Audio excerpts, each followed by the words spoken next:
Влага, пајажина и ѓубре, заедно со нефункционален и стар мебел.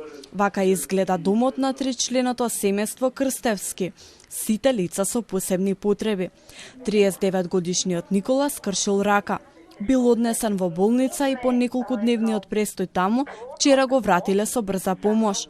На ниски температури, слабо облечен, Никола бил оставен на клупа пред влезот на зградата каде живее, со изговори дека не можат да го качат до неговиот стан, кој е на 4-ти кат, бидејќи лицето има прекумерна тежина, а лифтот не работи. Додека Никола со часови седел надвор, соседите барале помош од полиција и брза помош.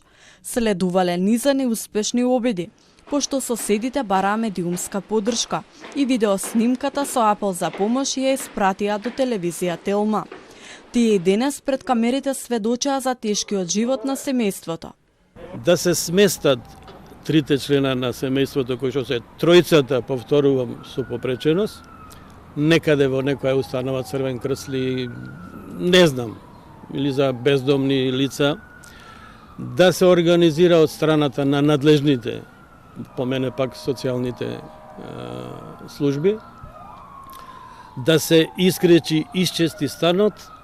Молк за проблемот, се додека веста не дојде до министерката Тренчевска, која ги исконтактирала надлежните и потоа Никола бил сместен во својот дом.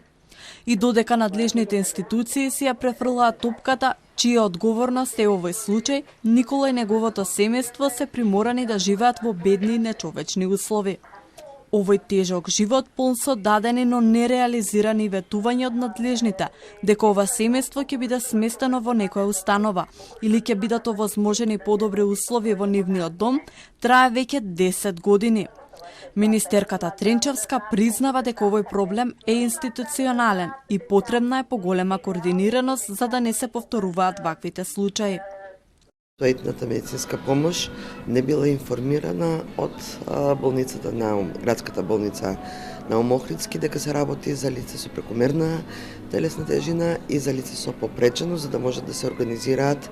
Доколку има координација помеѓу службите, нема да дојде до ваков случај. Ова не е прв пат лошата координираност на институциите да се прекршува над човечките судбини.